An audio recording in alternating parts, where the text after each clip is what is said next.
আমরা সবাই জানি ওয়েস্ট বেঙ্গল সমেত আরও ইন্ডিয়ার অনেকগুলো স্টেটে একসঙ্গে এসআইআর চলছে। তো খুব তাড়াতাড়ি ডেট একদম চলে এসছে ফিনিশ হওয়ার, 4 তারিখ।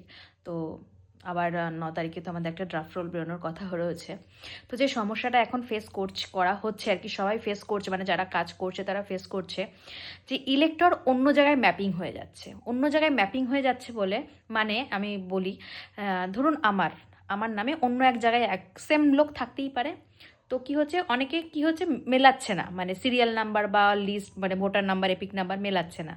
না মেলে, না মিলিয়ে কি করছে, ওটা ম্যাপ করে দিচ্ছে। ম্যাপ করে দিলে যে সমস্যাটা হচ্ছে, এবার আমি যখন এখান থেকে আমি অ্যাজ এ বিএলও যখন আমি ওটা এন্ট্রি করছি, তখন দেখাচ্ছে আমার নামটা অন্য এক জায়গায় ম্যাপড হয়ে গেছে। তখন ওই বিএলওকে ফোন নাম্বার, মানে ফোন নাম্বার দিয়ে দিচ্ছে, সঙ্গে সঙ্গে মেসেজ দিয়ে দিচ্ছে বিএলওর নাম, ফোন নাম্বার, আর কোন এপিক নাম্বারের এগেনস্টে হচ্ছে সেটাও দিয়ে দিচ্ছি। এবার আমি যখন ওই বিএলওকে ফোন করে বলছি দাদা এটা ঠিক করে দেন, পাত্তা দিচ্ছে না।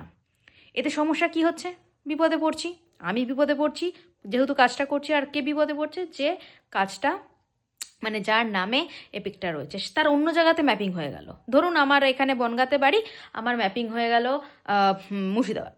এর একটা বাজে ব্যাপার। কোনো রকমভাবেই তারা কিছু কিছু সবাই সবার কথা বলবো না, কিছু মানুষ একেবারেই কোঅপারেট করছে না। এটা আবার আমাদের মানে ডিস্ট্রিক্টে মানে পাঠাতে হবে, আবার বিডিও অফিস থেকে নিয়ে লিস্ট করে নিয়ে আবার পাঠাতে হবে, ওটা আবার ঠিক করতে হবে। তো একজন বিএলও যদি আরেকজন বিএলওকে কোঅপারেট না করে, তো কাজটা তো তোলা খুবই মুশকিল হয়ে যাবে রে বাবা।